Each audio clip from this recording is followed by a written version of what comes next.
As an entrepreneur, you cannot have a fallback option. Hello. We have my friend Vaibhav Anand in the house today. Vaibhav is the CEO and founder of Bambrew, a company that has been making waves in India. Well, so Bambrew is the only company in India to develop home-compostable high-barrier films. Talk to us about milk packets. Everyone, 140 odd crores in India, consume on an average half a liter plus of milk every day approximately. 90% of it are packed in plastics. How does a boy from Jharkhand decide to become an ecopreneur? So I understand the value of money, and that I can never forget. Are you creating value because, cost becomes a very comparative parameter? Sustainability does not mean just being eco-friendly. We could both spend our entire lives, and if we solve for that one challenge, that would be amazing. Plastic as a material is not a problem. There is a high chance we will fail, but that's okay. We'll figure it out then. A circularity at all these three levels is what the logo represents. The direction you're eventually taking is to solve really large problems. I take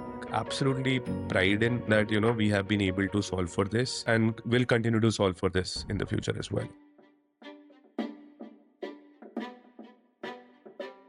Hello. Welcome to the Good Garbage Podcast. My name is Ved Krishna. My primary reason for existence has been to find ways to leave our wonderful planet cleaner. We will be speaking with material innovators, creators, and propagators to learn from them how we can build for scale and towards a regenerative future. Their stories will help us answer the big question, what is good garbage? Hello. We have my friend Vaibhav Anand in the house today. Vaibhav is the CEO and founder of Bambrew, a company that has been making waves in India with various sustainable packaging substrates. I'm super happy to have you there, Vaibhav. Thank you for making the time. I'm extremely excited, Ved. Finally, I've been fortunate enough to meet you here. At least we have not been able to make it personally, but I'm very, very excited for this. And, thank you so much for that introduction. There's a lot of learning that I'm having from you on a regular basis. So thank you for having me here and thank you for this opportunity, I would say. Great. I'm going to actually start. Usually, I start in a synchronous manner, but I've been so excited about your recent announcement. So I'm going to start right there. Talk to us about milk packets and why it's important. The consumption of the milk is extremely large in India, right? Almost every household consume milk or some other brand or something like that. If you see average, what I have the data, people consume more than 500 ml of milk every day. Everyone, like 140 odd crores in India, consume on an average half a liter plus of milk every day, approximately 750 ml or so. And all of this, I would say 90% of it are mostly packed in plastics. These plastics leaches microplastics, as you're aware, right? And these plastics are somewhat recycled to make your shirt buttons, but most of it goes for your landfill, where it never degrades thousands of years and then it leaches out into the environment as well. So it was important for us to replace with a alternate which is, degradable and does not harm the, individual or the environment in any way. So we have been doing and we have been trying to replace milk packets since past 6 or 7 years now to manage that impact onto the bioplastics which we have created. We failed multiple times. I would say maybe more than 100 times we have failed. Somewhere we were not able to get the right impact value onto the film, or the sealing issues or the transit issues and so on and so forth. But having worked on it for years, now we have established the material at scale in the same supply chain without changing any kind of infrastructure, having no microplastic leaching out into the milk, tested for 7 days shelf life. Although the requirement is 3 days to 4 days, we have tested rigorously for 7 days. No change in coloration, no change in quality of the milk whatsoever. Can be made onto the same machines as they are currently using, and it has worked very well. We are working with almost all of the largest milk companies in India, be it in North. As you know, I'm sorry, can't take the name because of the NDA that we have signed. But both the largest milk producers in India, we have been working with, and you would soon see this coming out your milk would be coming out into the packets which we have developed. I guess mostly from the next month or so that you would soon see this coming out to you.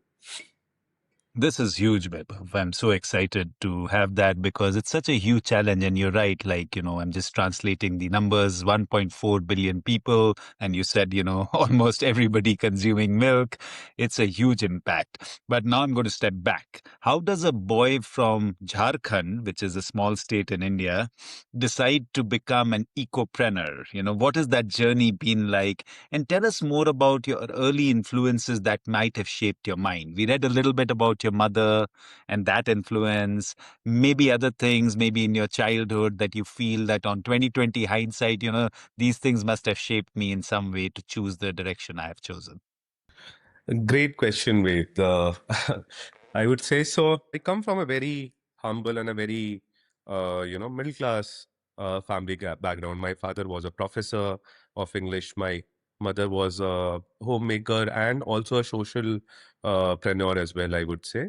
Since my childhood, I've seen her solving for issues related to society and so on and so forth. We have had very very middle class values, and the values associated to reusing everything. We used to keep even the plastic bags under our beds to keep it for long कि कहीं use हो जाएगा, कभी use कर लेंगे, all of that. So that mindset was already there and always there to reuse everything possible, right?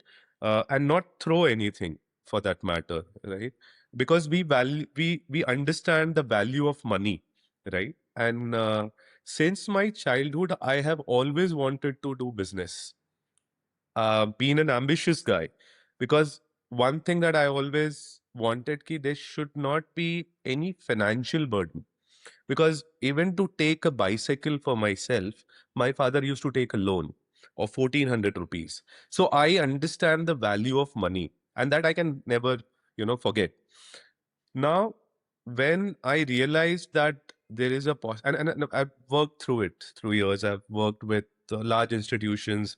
I cracked NIFT to join NIFT. I had the opportunity to join IIT also back in 2007, but because my rank was not that great, so I didn't want to do it. Chemical engineering, I was getting, and unfortunately, I did not take it that point of time. And at that point of time, you don't know what you have to do in life, right? The ultimate goal was to stabilize family, stabilize yourself, both financially and otherwise as well. And back in 2017, I would say, approximately, I came to know about the sustainability aspect, the plastic aspect. Did a lot of research on why plastic is such a problem, right? So I realized plastic as a material is not a problem.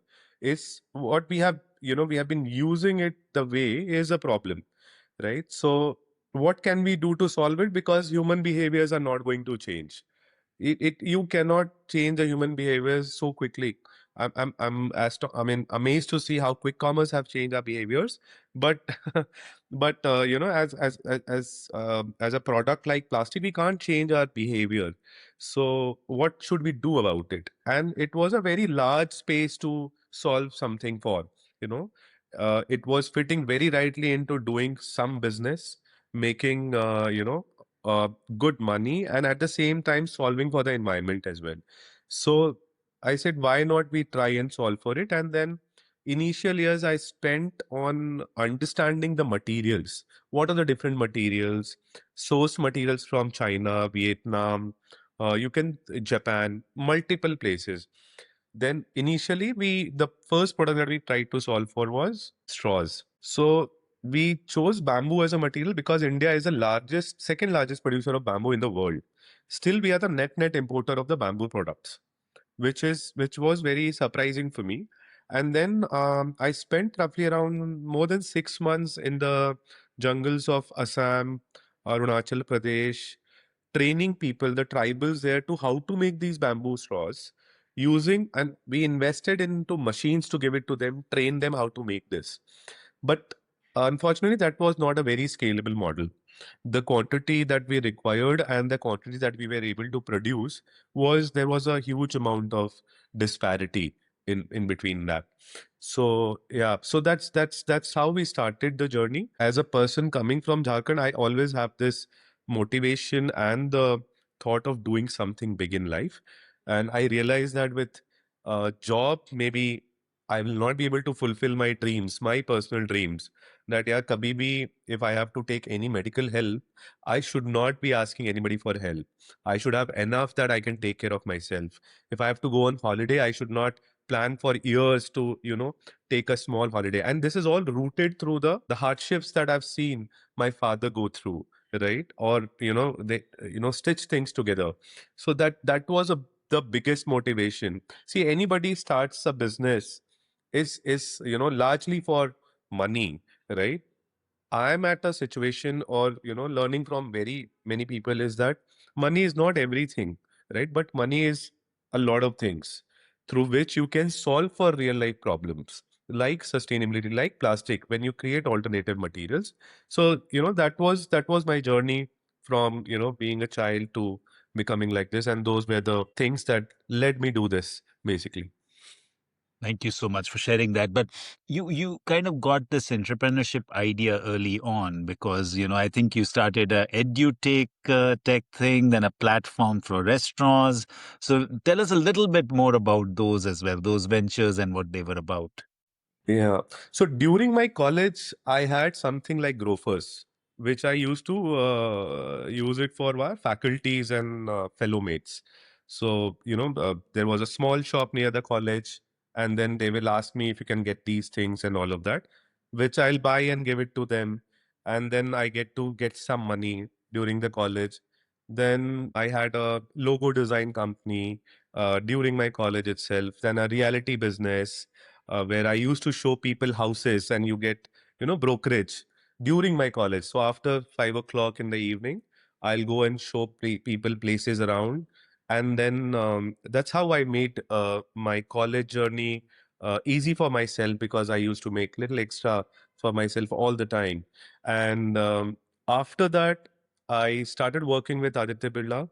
Not Aditya Birla, I mean Future Group, I would say. Aditya Birla was during my college. I did my internship. Then I realized that my then girlfriend, now wife, Vaishali, required me in her business. She's a Guju, and business is an unblood. So she has this jewelry business called Baku. And I left my job, fought from my entire family, because nobody in my family has done business ever, right? My uncle, my dur ke chacha, and everybody called me and said ki beta kyun job chhod raha hai, mat chhod. Such a good company that you're working with, you highly paid job and all of that. Then I fought for कि अभी नहीं, मैं अभी अगर if I don't help her, then बाद में join करके क्या फायदा? You need to be supportive as when it is required. So then I left my job, joined her in her business, scaled that to 35 stores across India, jewelry stores, and then started this supply chain company called Restro Shop. Right, Restro Shop came out of my learning of running a small QSR called Eros Shack. Eros is the one that you get like shawarma in Greece. India mein tha nahi Eros. So I thought of doing that, but then I realized there are multiple problems associated with it. मेरे को meet supply नहीं हो रहा. I am not getting the vegetables on time or of the great quality, and I can't buy at everything at one place, right? So then I started Restro Shop, and the name itself, Restro, came from restaurants, shop came from shop. So a shop for all the restaurants where you can buy everything, whatever you need, right? But unfortunately, in India, restaurateurs are not the great payers, right? So I lost roughly around 25 lakh there. And it was all like, the hard-earned money, no investments. It was all bootstrapped, right? Just out of college and all of that. I stalled in between. I lost my father in 2016 at that point of time. And then I started working for Leverage Edu, which was a technology company in sending students abroad. The founder, Akshay, is a dear friend again. And worked there for a few months, I would say a year almost. And then I started Bambrew. So I've gone through multiple stages, multiple types of businesses. So it's the success is, I would say, still not successful as much, but is not that easy, right? People don't see the hard work and the effort which has gone already behind. So it has been a tough journey so far. No, but it's an incredible journey of series of different experiences and ideas. And just for the listeners, Vaibhav referred to Guju. Guju is a person from a state in India called Gujarat, which is the west of the country, and they're famous for their business acumen. So clearly, Vaibhav got some of his learnings from his wife. So that's great, or at least from her genetic lineage. So that's great. I also wanted to learn more about, why did you choose fashion as a direction early in life? How did that happen, and how did that help you? Now if you look at 2020 hindsight again. Well, I'll answer the later question first. How did it help me? I think it is of great help. The kind of institution that you come from, the kind of institution that you study in, at that point of time, you don't realize the value of it. But when you come out of it, and then you realize that, in many ways it has helped you, be it in terms of connections, the alumni networks, the way you are perceived into the market, right? The thought process, the presentation skills, the communication skills that you learn from these institutions are amazing, right? Why I chose NIFT, very funny, is that I wanted to do any course from the institute for which it is well known for, like a center of excellence. So IIT, NIFT, and IIMs. There are three institutes in India who are center of excellence as recognized by the government of India. IIT, I did. First year I qualified for it, did not choose it. Second year I could not get qualified, not even near to it.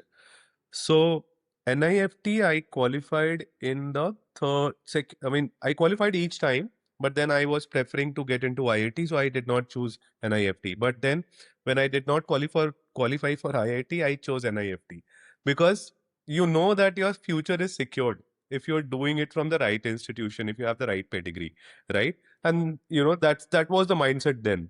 कि चलो ठीक है, मतलब you do it from the best place so that you don't have to worry for your placements at the later stage of the time.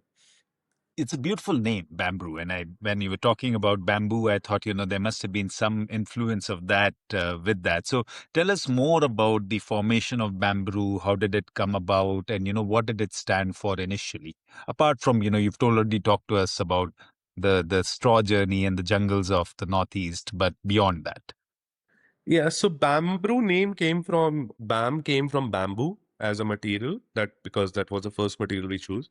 Brew came from the brewery industry because straws are mostly used in brewery industry, right? Whenever you go to a brewery, you are given a straw to drink from, right? So that was very simple. Bambrew came from bam and brew.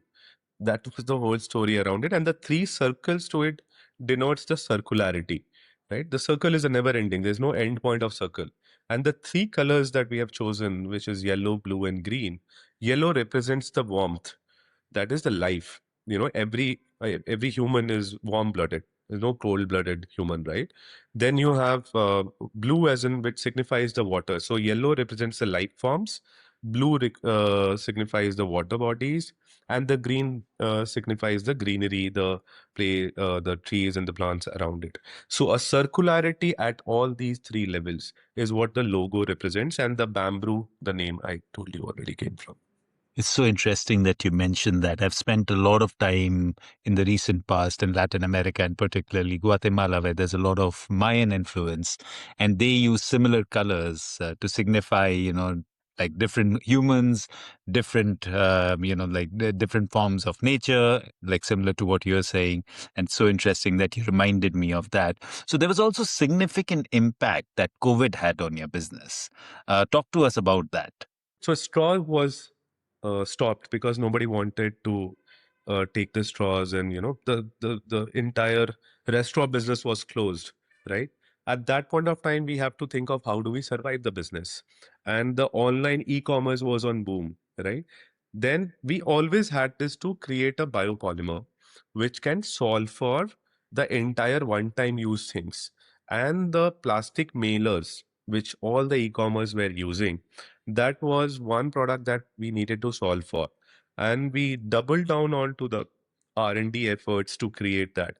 Now, paper is what we chose. Ki chalo theek hai, bamboo as a product, we can use bamboo paper.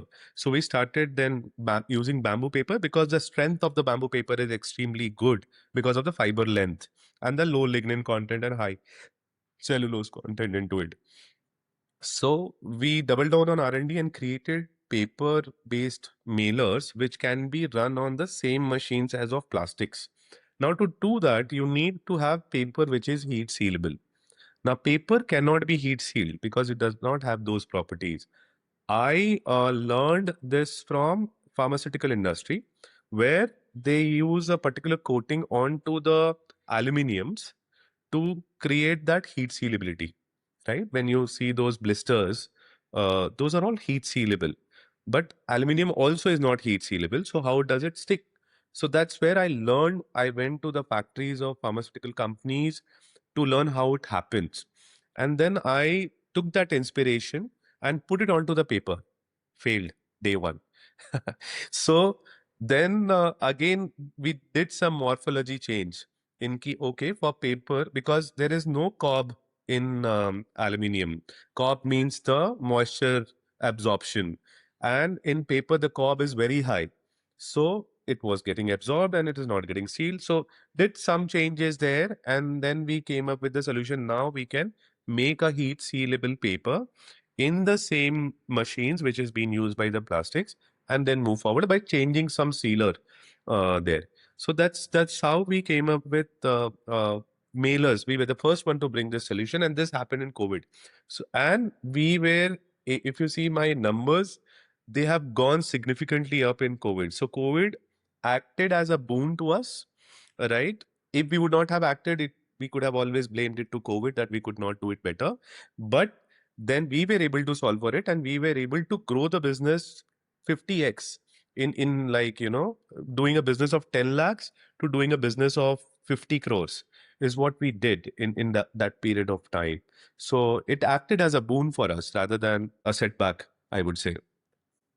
Yeah, just to translate the currency, like $10,000 to say $5 million $5 million, almost. dollars, five to Yeah, $6 million roughly. Yeah. that's a huge shift. No, that's amazing. And I also read a little bit about your co-founder because you, of course, have a great hat for understanding design and things like that. And how did you guys meet? And what is the story there of Kunal and you coming together? Ah, great. So Kunal and I know each other since past 25 plus odd years. We come from the same hometown in Jharkhand, Hazaribagh. He was my physics teacher. He was doing his bachelor's in BIT Mishra. I was in school that time. So he used to teach a bunch of students physics, right? And so that's since then I've known him. He has always been a aspiration for all of us at Hazaribagh because that time there was no startup culture and all of that, and he took a very different route of startup. He started crop in technologies 14 15 years back, and he has scaled that up to 90 plus countries. And then he moved out of crop in, and then I said, and he's been one of our early investors as well, as a I would say angel investor. And then when he moved out of Cropin, I said, why don't you join me as a co-founder? I'm looking for someone who could help me in growing this business. And given his expertise in growing the business globally, and we also wanted to explore globally, then we said, okay, he understood, he put in that time to understand the business properly and, at a, I would say operator level and all. And then we thought, okay, let's now move forward with being a co-founder, getting into that relationship. And now thinking like you've been in experimented with so many materials and been in so many markets. So how would you define what Bambrew does now? What is that, elevator pitch? Well, so Bambrew is the only company in India right now to develop foam compostable high barrier films. So we are a deep tech company innovating for metamaterials into the packaging industry. Why packaging is because packaging contributes to 60% roughly of the overall global waste which is generated by plastic. And In that, 60% is your flexible packagings, which we are solving for, and not the rigid ones at this point of time. Now, globally, there's one more company who's solving for this, and I'm sure Chuck also is doing and working in that direction. We already had that discussion. So, but a home compostable film, which is PLA free, which is which do not require any kind of human intervention for it to degrade. So let it go into the landfill. It will die its own death because it becomes food for the microorganisms present in the soil, right? There are a lot of talks about phthalates being present and all, but what we have done is we have co-polymerized the material in such a way that the entire composition becomes organic and degradable. The bond length between the carbon, hydrogen, and oxygen is too small for a microorganisms to eat it. Otherwise, phthalates have a very long bond chain, because of which it is not degradable, and they are the primary reason for microplastics to be generated, right? So we have worked upon creating such structures that it do not require for you to put it into a special condition for it to degrade, right? And that's what we have been doing, and we have been working upon to make high barrier films which could solve for your primary, secondary, and tertiary packagings wherever possible, and this all be a home compostable in nature. I've also seen some great material from you, Weber, for like food packaging, like boxes with special coatings. So is that something that you are continuing with, or you're parking? How has that worked for you? Because they were beautiful. I think we caught up in an exhibition or something and you were displaying those. So what happened to that? Because that's also an important thing to solve for, right? Absolutely right. But we are short of bandwidth with, right? And you guys are doing absolutely fantastic there. I have something that I can share with you eventually where you can improve on your water resistancy and OGI properties into the same materials of bagasse to make it much more better. I'm sure you are already doing in that direction, but because of the bandwidth, we have currently stopped it, and we are not going to be a converter in the long run. We don't want to be. We want to be the technology supplier where we provide you with our technology and you can convert it and send it, because we can't set up the machine for each and everything. There are thousands of SKUs that has to be done. So, that is one of the reasons that we have now stopped doing it, because that requires for me to sell you that idea, ki, how to do it. And there's a lot of things. So currently we have stalled it because of the bandwidth issues, but we are, as we move forward, we will definitely be looking how to revive that business through partnerships and others. Great. We are right there waiting for you. But talk to us about this idea of meta materials. I don't understand that term. What does that mean? So meta materials are something which are different. So this material which we have created do not exist. So we use, let's say one of the materials that we use is bamboo nanocellulose into it, right? I think you were the one who gave me that inspiration when I was speaking with you over PLA and long back, that you're using cellulose and other materials. So a material which has not been created so far, right, which uses different kind of materials to create a unique material on itself, is what is called as meta material, for your listeners. Oh yeah, no, I didn't know either. So I'm glad. Thank you for that education. You also talk, at least in your website and the descriptions, that you're material agnostic. How does that philosophy work, and how does that help in your journey, what you're trying to create? Great touch point. So see, we as a company, and we have learned it over the years, we have made 4 pillars of sustainability. So sustainability does not mean just being eco-friendly. Okay. Does not mean only having a positive environment impact. Sustainability for us means having definitely a positive environment impact. Second, has to be a scalable material. Thirdly, has to be cost efficient. And fourthly, and most importantly, has to be functional. So we choose our materials to create this meta material in such a way that all of these 4 parameters are ticked. If any one of this is not ticked, then that material is out of question.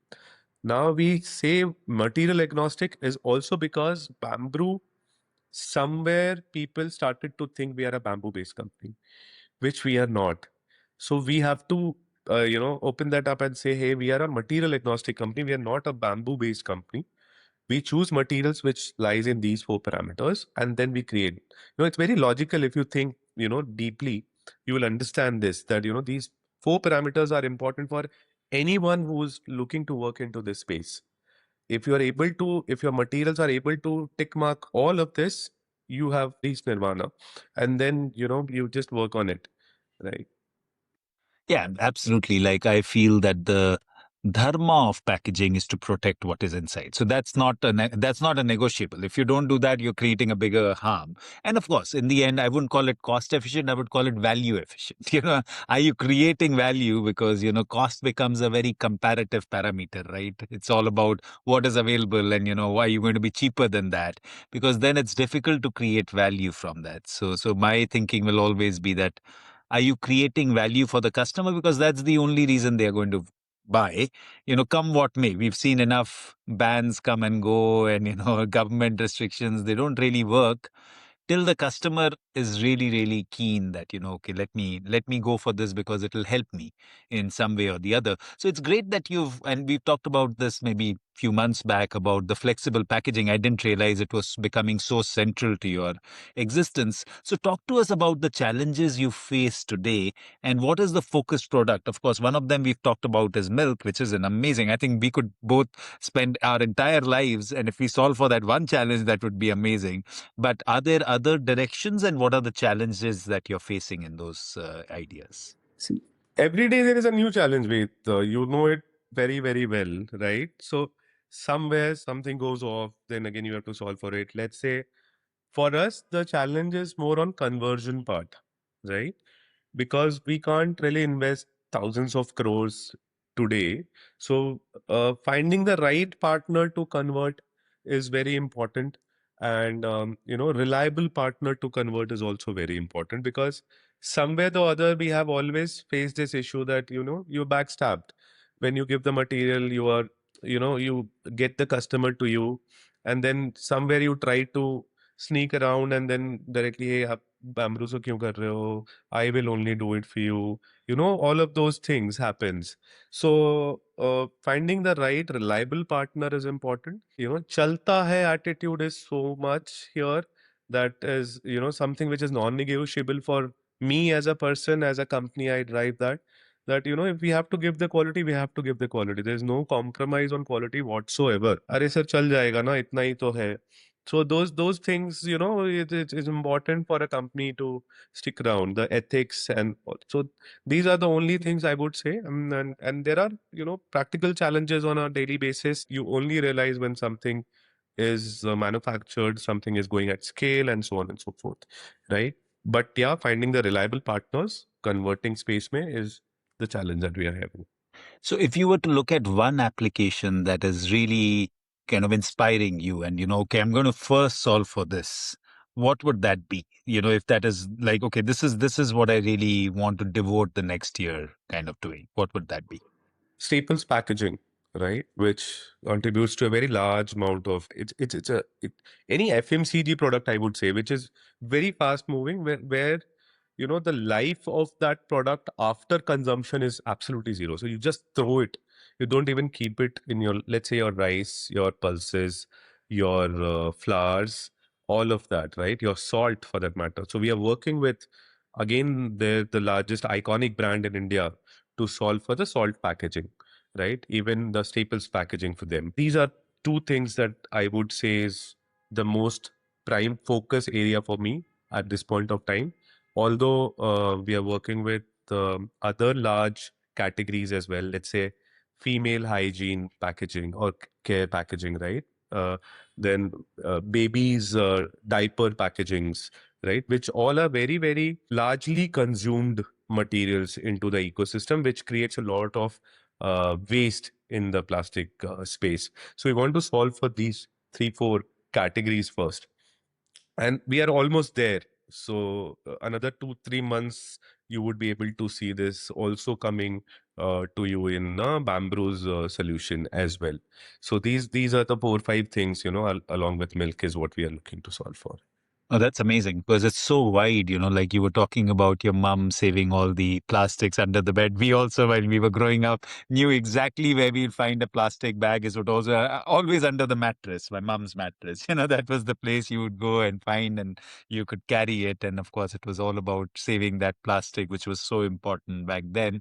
And again, like the ideas that you're solving for are huge. So the market space is large. It's like it's unfounded in many ways, whether it's milk or staples. So let's stay with staples. So if you were to take out the biggest challenges that you have in bringing this to scale, what would those top 3 to 5 challenges be? The most problematic thing was changing the mindset, because people are too much accustomed to what they're using right now. It's basically the status quo. Nobody wants to change. Is the transparency that they want into the packaging. कि नहीं, transparency तो चाहिए ही चाहिए. Right now, people buy your product with your name. People buy Tata Salt as कि मेरे को Tata. Nobody talks like कि मेरे को salt दो. And then you get a Tata. Everybody say मेरे को Tata Salt चाहिए या मेरे को Good Day चाहिए. Nobody tells me that मेरे को cashew biscuit देना. Right? And getting them over this thought that you need transparency, you don't need transparency, was a biggest challenge for us, right? And creating transparency into our materials is also a biggest challenge for us, because of we have to maintain the cost parity as well. I definitely will incorporate what you just said on the value creation for sure. And but then you have to get in first, and then you have to tell him ki how can you solve for multiple other things. So bringing that cost parity is also important. We could have always solved it through PHAs and PCL and PGAs, but then they are supremely expensive, and it will never get adopted into the market, right? So how do we bring that transparency into the same home compostable films which we are developing is the biggest challenge. Even today for us, we have achieved a lot more. We have where we were, but I think we have to still go. We still have to do a lot more in bringing that transparency level into the material. And apart from that, retention of the talent, right? Finding the right talent, not retention. I would say finding the right talent is extremely difficult. Getting the right people. I've interviewed more than 500 people in the R&D space, right? Out of that one guy that we got, extremely good guy. He's still working with us, not in-house, but as a consultant, because he got a job as a professor in IIT, right? So getting the right talent, then they have much bigger opportunities. Obviously, I can't, and it was very, we were very proud that he got that job. And, we are very proud that we are still working with him. But getting that right talent is also very, very crucial and important. I think you have done a great job, Ved, in, acquiring the right talent, having them work with you, your team, your way of working. I'm so much inspired by you there that, someday I would like to only sit with you and learn how to do this. It's just madness. So you if you're mad enough, the mad people join you. So so we are a bunch of crazy missionaries who have no idea about how we are going to solve for something. The idea is absolutely clear that we are going to die trying. So till that craziness is there, there's enough crazy people out there. And yeah, I agree with you. Finding talent is difficult, but I also find the universe sends you the right people if you're just ready for them. So most of my time I've found people when I'm not looking, which is so interesting. Like they just That's appear great. and you talk and you're like, oh, come, let's work together, let's do something. But yeah, happy to sit with you and show you what we do, and you'll definitely enjoy what we do. We would like to take a minute to thank our sponsors. Good Garbage is sponsored by Paka, a family of brands that produces compostable packaging and works to implement regenerative solutions. Paka's new project is to bring compostable food serviceware and food carry products to the North American marketplace. Learn more at paka.com. Now back to the conversation. So staying with the salt, I want to dig deeper. So of course I've heard of one of your meta materials, a BioFill. So is that the material that you would use?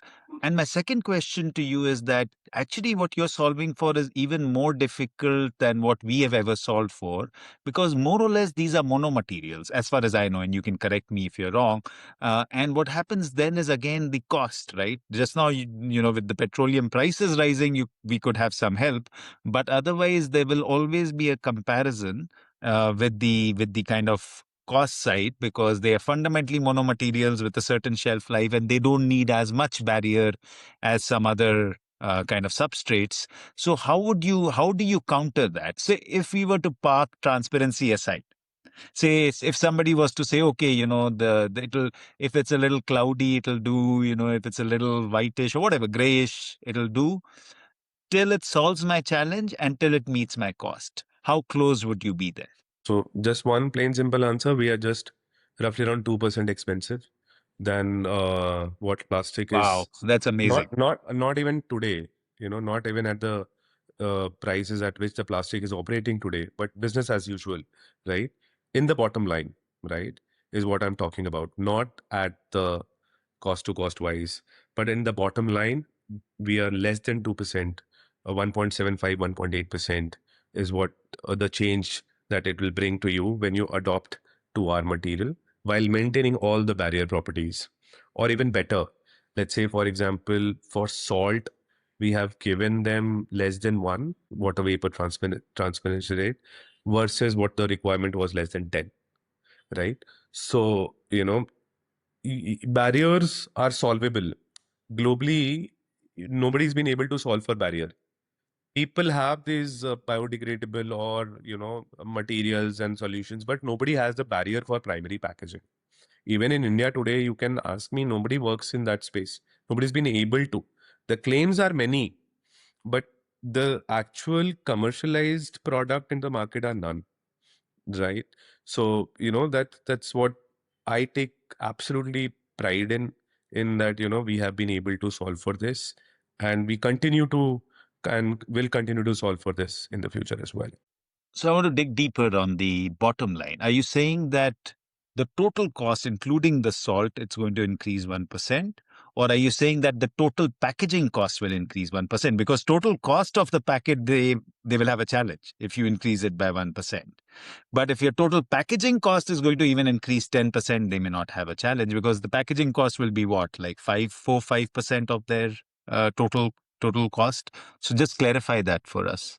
Yeah, sure. So see, definitely in terms of, let's say, if your salt is sold at 27 rupee, and if their current packaging cost to 27 rupee, the ratio is, let's say, X%, then ours will be X plus 2%.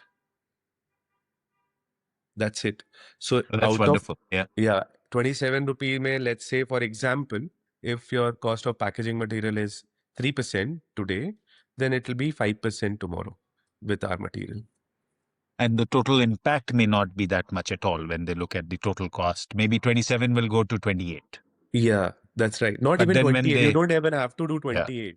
It's yeah. If hard. it's, yeah, Yeah, you have to. The 27.5, you will cover the cost. And that 50 paisa for any end consumer today who is buying that particular salt won't matter 50 paisa today, right? For all of them, even the BPL people or anyone for that matter across the globe, I don't think that 50 paisa would matter over a kilo of salt, right? So it's that's like all in the point 0.5 mindset. cents. Yeah, Yeah, point 0.5 cents. It's 27.5. nothing. That's it. Yeah. That's amazing. So talk to me about this word biofill. What is this? Is this your magic material, and or is there more materials beyond this? How are you looking at materials? Yeah. So BioFill is a platform way. We have various forms of it which are created. So we have around 150 odd different blends depending on the use cases, right? So BioFill is a platform where we have BioCore. Now, BioCore is basically a material which is used for let's say your mailer bag that I told you, the garbage bag, and so on and so forth. Then we have BioBreathe. BioBreathe are the micro perforated pouches used in FNV for increasing the shelf life of the material. It is also used in flower packaging where you have micro perforation into the material. Then we have BioShield. BioShield is a very high barrier, less than zero point 0.5 WVTR OTR material.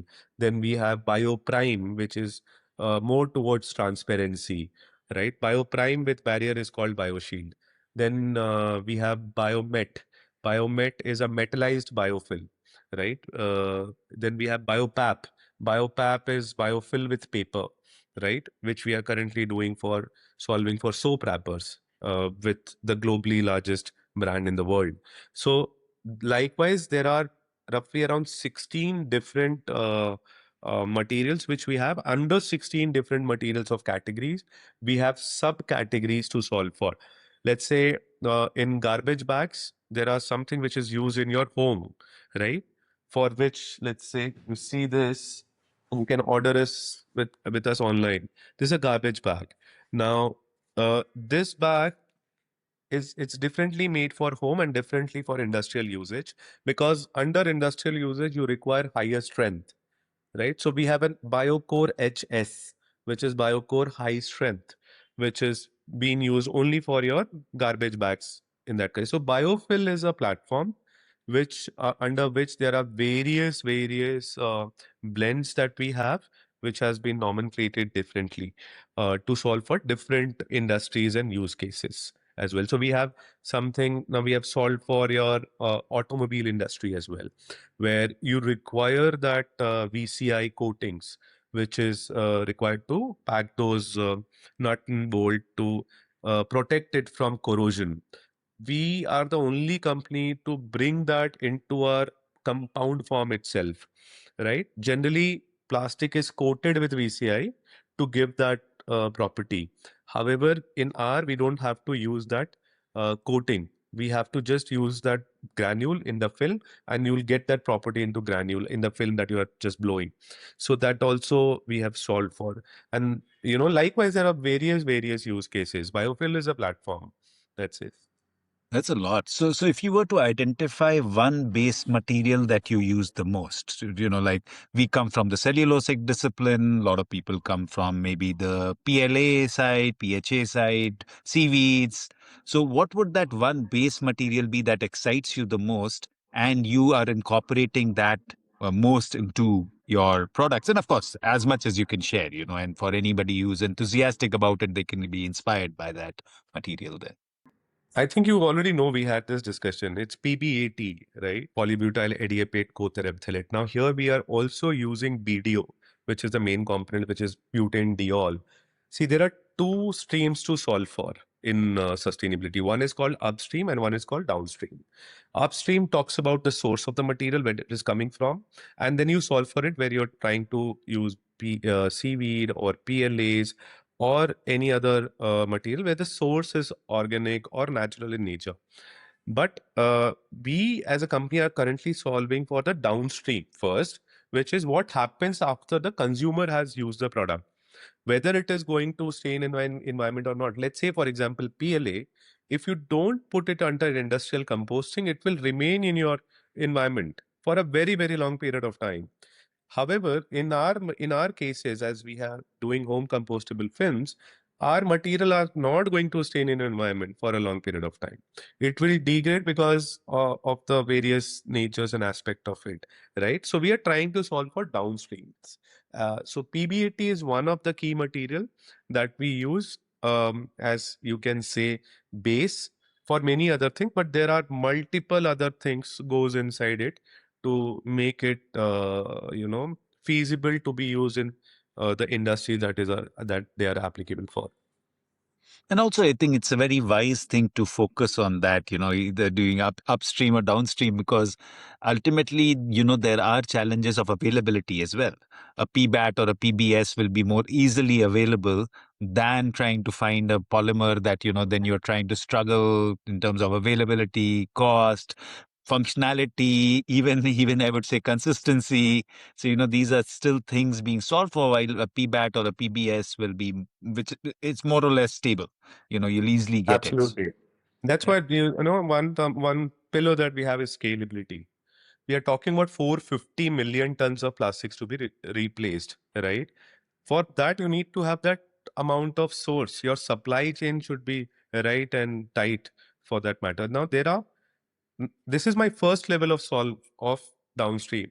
Now, how am I able to solve for my upstream also is what next is what we are looking forward to. So you can solve for having bio PBAT as well, which is coming from your biosource, which is your biofuel, right? We are able to get the same latency in the biofuel as well. There are possibilities of getting this bio PBAT from sugarcane. Who better than you knows about the sugarcane availability in India? It's massive, right? So those, you can make those biofuel using the sugarcane bagasse, and then there you can extract the BDOs, and then you have also solved for your upstream as well, right? So first is downstream, which is also aligned with the government thought process as well as our customers' thought process, because everybody wants something which is biodegradable. The source could be various of it at this point of time, but then you have to first take one step at a time. You can't solve for everything on day one, right? So that's what we have been trying to do. Yeah. So let's actually one more application. So have you, because I was listening to you talk about compounding and within that, creating different structures. Have you ever thought about the siliconization application? Because there is, again, because you mentioned VCI and, again, similarly, siliconization is used so much and most people don't know as soon as you siliconize, it is no longer compostable, degradable. It's no longer really a paper. You can only maybe burn it. But that's really it, and it's used so much. Every sticker in the world is siliconized. So have you thought about that? Because there are lots of people in my friends group who ask me, what is the solution for that? No, absolutely right. I think everywhere, right from your paper tapes to anything, people think, okay, I'm using paper tape, it's good. But then that's a silicone coating on top of it, which is protecting it from sticking it all together, right? So you are right that, it is, and people are at the hindsight using it because there's a lack of awareness there on the silicone. We are trying to create something in that space using natural waxes. Let's say, for example, there is a material which I was telling you to use it, shellac. Have you heard of the shellacs? Right now, shellacs can create very high barrier to your water, OGR property. So if you use it with your bagasse at the time of pulping or making it, it'll give you a very high barrier property to your gravies and whatever that you're using. Similar thing that we can use instead of the silicon that we are working on. Jharkhand is the largest supplier and the manufacturer of shellac, right? It comes from a insect basically. So we are working in that direction. We are also working in the direction to solve for these water bottles, plastic water bottles. How can we do that? We don't have a solve today, not even close to it. But yes, these are some things which are there in our pipeline to solve for in the long run. So you've also been great at which some many of the startup founders struggle with, but you've raised a decent amount of capital, like upwards of, I would say, about 16 to 18 million, which is not easy to raise. Tell us more about, educate us rather, because a lot of our listeners will be young entrepreneurs, startups. So, talk to us about the challenges you faced in that, and then how did you overcome them, and and I won't even say how easy or difficult. How difficult has that journey been to be able to get to where you did manage to get to? We have raised more than roughly around $20 million so far. We are raising another round of funds in next 3 to 6 months as well. So nothing is easy in life. Like life is equal to difficulties, right? That's how the life is. But have been fortunate enough to be backed by people who are backing us today. I think it's about trusting in yourself. What you're doing is right. Being honest about it. Being right about it, because when you're right and when you're not fooling people around, there's a different level of confidence and energy that you pass on to investors or anybody else as well, who then understands what we are doing. And there would be many people who will chuck you in the chuck, right word I would say, is that, because they don't understand it.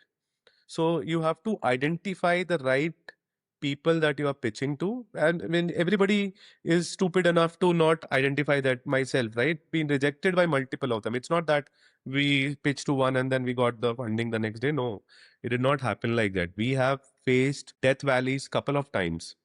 We have not taken salaries for months. No, as founders, you have to invest, right? When you show this kind of confidence in your own company, in what you're building, you somewhere get that help from the market that, okay, you know, and that storyline has to be built up correctly. What you're trying to solve for ha- has to be meaningful in both ways. Otherwise you can do an NGO. That's you have to make business. You have to show your investors that you will make money out of it. You will make profits. How, when, how large. It is very important to stitch through that entire story properly. Be honest about what you're building. Be honest about your shortcomings. Be honest about your failures. That is perceived as good thing, I would say. That at least that has worked in my favor. That I tell that, these are something which are not possible. Why don't you do bottles? If you have I can't do it today. You need to understand what we are trying to solve. And so those are, you have to filter them out. Who thinks like that will never be your right partner in the long run. You need investors in this space, particularly, who have patient capital. So fortunate enough to have Ashok Goel sir on board with us, who is a veteran into this industry. He's the founder of EPL, SL Propack Limited, which holds 34% of the global market share in tubes. Money coming from him was a great validation for us. So you have to identify people like him who could understand the space and invest with you.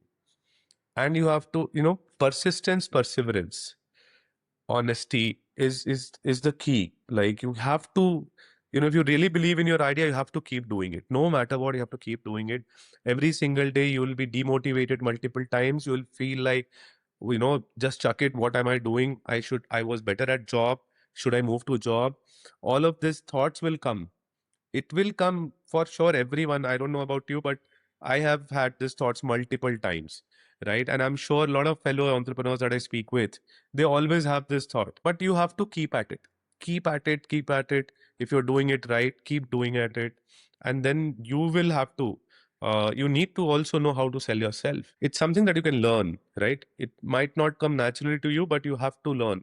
And if you can't, then have somebody who can do that for you, as a CEO or a co-founder, whosoever it is. So uh, be persistent, have perseverance in you, find the right people who can invest with you, raise as much as you can for the dilution. Don't go for too much of dilution early, right? There would be people who will tell you that, give me X percentage of equity, I'll help you with this, I'll help you with that. Don't fall for that at all. No free equity to be given to anyone. It never materializes. So, वो concept of mentorship and all, वो कभी काम नहीं करता है उसके बाद में. So you have to be sure of what you need. Be very right with your numbers, extremely tight with your numbers. You should have all the answers at your fingertips, at your lips, no fumbling, nothing. You need to know your business in and out. So no superficial things, no shallow things. So deep knowledge, good effort, strong effort, hard work, honesty, persistent perseverance. This is what you need. I think those are such great pearls of wisdom. I hope that lots and lots of young entrepreneurs in our space listen to them, because and it's coming from a lot of experience, right? And I think I was going to ask you, dilution, and you actually mentioned it. And, it's so tough, right? When you're starting. And of course, how much do you dilute? You want to run this business. And if you go too low, then your motivation for running automatically becomes less. And the right investors have to understand that, if you dilute the founder too much, it's a challenge. So my challenge is opposite, actually. You said, like, okay, you find times when you're like, okay, chuck it, go get a job. Nobody's ever given me a job. So my challenge is that what will I do if I if I don't do this? Because nobody's ever going to give me a job. So I have to stick to this, because I don't think I'm employable. So at least you have that fallback. In my case, I don't even have that fallback. So You're being just humble there, but I'm sure there would be thousands of Ps and VCs would be looking forward to, have you on board into their portfolio as well. Some of them spoke with me as well. They were looking to, but anyway. So you said very right point is fallback option. As an entrepreneur, you cannot have a fallback option. You absolutely cannot have कि अच्छा ये नहीं हुआ तो ये कर लूंगा. अभी मैं जॉब के साथ ये कर लेता हूँ and then I'll do this. No, that way you're not going to succeed. Let me be very brutal and honest to you. You have to be in 100%, no matter what. You have to have your 100% stake. No fallback option at all. That is not the key to success. And we are totally in sync on that. I keep telling our finance people, because finance brains work differently, right? They'll say, what is your plan B, plan C? I said, dude, I don't have one. And I'll never have one, because my plan is A is for sure going to fail if I have a plan B. There is no plan B. This is it. We say, and we'll figure it out. We will fail. There is a high chance we will fail, but that's okay. We'll figure it out then. Okay. All good things have to go towards closure. So tell me about, where have you reached? So if you were to look at Bambrew in the last 5 odd years, you had certain aspirations. Maybe we can look at it three ways. We can look at it volume, value, revenue, profitability. If you were looking back, say 5 years back after COVID, Vaibhav, after COVID, to now, how close or far have you been with your aspirational goals in either of those? You can choose one or multiple. We are too far from the aspiration, I would say. Not even scratch the surface of it, right? We were looking to be closing roughly around more than 100 crores of business by today. But given the situations, we are at roughly 10 crores today. But having said so, we would be hitting the volume of roughly around 3,000 tons per month in next couple of months of this milk closure, which is happening, right? Apart from that, other mailer packs and other categories. So we would be hitting more than what we aspired for in next or this financial year, I would say. We would be doing more than 250, 300 odd crores of business. That is the projection that we have, and we have a kind of order book already in place. So we would be hitting those numbers this year for sure. So it's going to be like a hockey stick. So It is going to be, yes. anybody who wants to invest now has missed the boat. No, we are looking to invest. We are looking to raise funds, and hopefully we'll be able to in next 6 months of time. But yes, this is a hockey stick growth because we have invested a lot of time in stabilizing this material, right? So we have started our journey with mailer bags, corrugate, selling, and all of that. And somewhere the focus was getting derailed. But then we brought that focus couple of years back. Then again, put that effort into making this product right, and now we are ready with the product. All the testings, everything is in place. So it is just now to basically grow. So we are selling to governments, we are selling to army, we are selling to multiple all of these places which are just at the verge of realization. We have spent 3 years with the largest FMCG company in the world to get their one particular category of business with us. We have onboarded Tata Motors as a customer, where I was talking about the automobile section as well. So entire Tata group is what we are looking to onboard. Various use cases, all of that. Likewise, there are multiple large institutions that we are working with. PNG for the femcare packaging, diapers packaging. Tata Group. I've told you already about the salt packaging, staples packaging. So these are customers we are very positive about that. Will be taking us to the aspirational levels what we are looking at. Couple of years we are looking to close 1,000+ crores of revenue from where we are today. Wow, that's amazing thinking, and I'm excited to watch you grow. And I'm glad that you mentioned that you are looking for investors. So I hope that you'll get some through this podcast recording as well. So I'm Yeah. excited about that. Thank you. And Okay, so kind of you mentioned my second to last question. You've kind of given us the goal, and in case you want to add something else, I always ask because like you mentioned, it's 450 million tons that we are all trying to tackle for. So if you were to, and I'm going to switch the timeline because you've also mentioned 5 years already. So if you were to look 10 years hence, and I'm going to switch the goal as well from revenue to tonnage. So what would your ideal scale be? If you were to look at 10 years, if you had a crystal ball in front of you and you said, okay, I have no barriers, this is where I want to take Bambrew. How do you see it 10 years hence? Such a question that I'm sitting in an interview. Where do you see yourself in 10 years? Well, I've not thought of that long, to be really honest. Like, I take it like every day, like, to be honest, saal bhar ka bhi nahi, matlab, I've not even thought of a year's time that, what it will be. But to answer your question, I think we should be able to at least 20% to 30% of the overall requirement into the plastic industry be able to replace is what I would say ideally should be the number that we are looking at in terms of volumes, and that whatever it translates to be, right, into the numbers. But yeah, 10-20% is what we are looking to replace. So roughly around you can consider 100 million odd tons of plastic replacement is what we are looking at. Yep, you definitely don't think small. And that takes me to my final question. What does good garbage mean to you?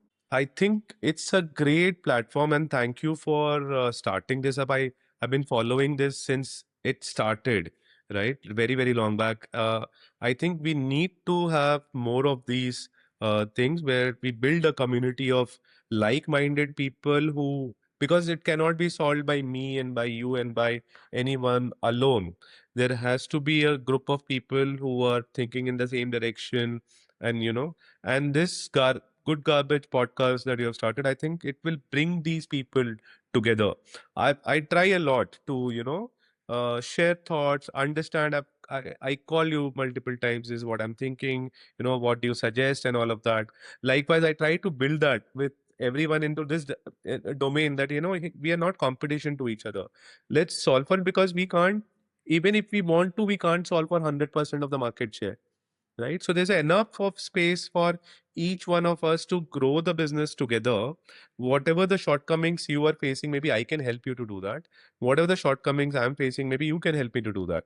And that's I think what good garbage can bring it. And I really love the word, you're not calling garbage as bad. People have that mindset of calling that. So I love this concept of calling the garbage good, because there's always a positive note or a positive thinking towards what kind of ways that you are generating. And there are multiple companies who are also able to convert this garbage into revolutionary products, I would say. So I think it's a great platform. Thank you for doing this. And I hope people get motivated, inspired, and I think there should be a podcast between Ved, yourself, and somebody else, to know your journey yourself. You have achieved great heights. Loved the product, loved the concept. 2018, I remember, or 2015, approximately 16, 17, what you started. The first on sales guy that you onboarded. And that's how I got acquainted with Chuck product back then. And, great journey since then, like, great numbers, the presentation. It is all about the vision. So your website gives me a lot of insights about your vision. How do you perceive this as a brand? And I think it's a great thing that you are doing. I request you to keep doing it, and keep bringing in more people onto this, and build a strong community of ecopreneurs that we are talking about. And let's take it forward from there. Thank you so much for your kindness. And yeah, that is definitely the intent for us, that we, like we informed you in the beginning, that, our conversation doesn't end here. We continue. And our idea is that exactly what you're saying, that, we have to support each person who is on this journey. And it could be somebody who's just starting up, or somebody who's scaled, or whatever it is, what support can we give? And that's definitely the platform we're trying to build. Vaibhav, I'm so impressed. Of course, we've had numerous conversations over the years, but I'm so impressed impressed with the direction you're eventually taking is to solve really large problems. Now, whether it's a milk issue or it's a staples issue, these are huge. You're talking millions and millions of tons, and that is super impressive. And I wish you all the very best. And of course, we'll be rooting for you all through, and keep at it. Wherever we can be of support, you can count on it. So thank you so much for taking the time. Thank you so much for being on the show and talking to us. No, thank you so much for calling me. Lovely speaking with you. I think I poured my heart out in this conversation. So thank you so much for making me do that.